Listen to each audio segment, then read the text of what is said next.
Hello guys, രാവിലെ തന്നെ ഞാൻ ഒരുങ്ങിയിരിക്കുന്ന ഹോസ്പിറ്റലിൽ പോകാൻ വേണ്ടിയാണ്. പയറുപോലെ ഓടി നടത്ത അമ്മ ദേ കിടക്കുന്നു ഇവിടെ. എന്താ കാരണം എന്നറിയണ്ടേ? വേറെ ഒന്നുമല്ല ഗൈസ്, ഫുഡ് പോയിസൺ അടിച്ച് ചത്ത് കിടക്കുന്ന അമ്മയാണ് നിങ്ങൾ കാണുന്നത്. എന്നെ വിറ്റ് കണ്ടന്റ് ഉണ്ടാക്കുമെന്നായിരിക്കും എൻ്റെ അമ്മ ഇപ്പം മനസ്സിൽ വിചാരിക്കുന്നത്. അമ്മേനെ കാഷ്വാലിറ്റി എടുത്തിട്ട് നമ്മൾ ഡോക്ടറിൻ്റെ അടുത്ത് പ്രിസ്ക്രൈബ് ചെയ്യാൻ വേണ്ടി പോയതാണ്. ഡോക്ടറൊക്കെ കണ്ടു കഴിഞ്ഞാൽ ലിഫ്റ്റിൽ കയറി കുറച്ച് ക്യൂട്ട്നസ് ഒക്കെ വാരി വെതറും. കുറെ കാലമായിട്ടുള്ള വിചാരമാണ് വീഡിയോ നമുക്ക് എന്തായാലും ഇന്ന് സ്ഥാപിക്കാം. നമ്മൾ ഡോക്ടറൊക്കെ കണ്ടു കഴിഞ്ഞ് വന്നപ്പോഴത്തേക്ക് അമ്മ താണ്ട് ഉറങ്ങും. പാവം കുറെ ക്ഷീണിച്ചതല്ലേ, ഉറങ്ങിക്കോട്ടെ. നമുക്ക് കുറച്ച് റിസൾട്ടൊക്കെ വാങ്ങിക്കാനുണ്ടായിരുന്നു. അപ്പോൾ നമ്മൾ കുറച്ച് നേരം അവിടെ പോയിരുന്നു. സത്യം പറഞ്ഞാൽ അടുത്ത് കഴിച്ചു. എന്തായാലും നമുക്കൊരു ചിരി പാസ്സാക്കാം. അവിടെ ചെന്നിരുത്തപ്പോഴാട്ടെ 1 മണിക്കൂർ കഴിയുമ്പോൾ തന്നെ വരാൻ പറഞ്ഞു. അപ്പോൾ നമ്മൾ കുറച്ച് നേരം അവിടെ തന്നെ ഇരുന്ന് കേട്ടോ.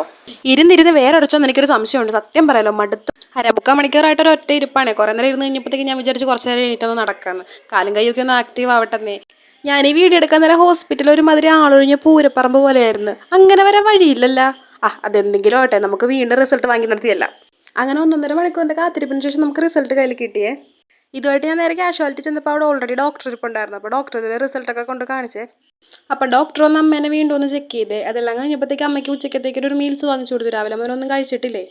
ഫുഡൊക്കെ കഴിച്ചപ്പോഴത്തേക്ക് കാര്യമില്ല, ട്രിപ്പിൻ്റെ നീട്ടിലൊക്കെ ഊരി മാറ്റാൻ പോയി. നമ്മൾ ഇത്ര നേരം വയ്യാണ്ട് കട്ടിലൊക്കെ കിടന്നാണ്. 2 ഗ്ലൂക്കോസൊക്കെ കയറ്റി കഴിഞ്ഞപ്പോൾ പുള്ളിക്കാരി ആക്റ്റീവായേ. പിന്നെ ഫാർമസിയിൽ ചെന്ന് പ്രിസ്ക്രൈബ് ചെയ്ത മെഡിസിൻസൊക്കെ നമ്മൾ മേടിച്ചേ. പിന്നെ വഴിക്ക് വെച്ച് നമ്മുടെ ഫ്രണ്ടിനെ കാണാൻ അവരോട് കുറച്ച് സംസാരിച്ചു. പിന്നെ നമ്മൾ ചായ കുടിക്കാൻ വേണ്ടി പോയേ. പിന്നെ നമ്മൾ നേരെ ബസ്സിൽ കയറി വീട്ടിലേക്ക് പോയി. അപ്പോൾ ഓക്കെ, ബൈ.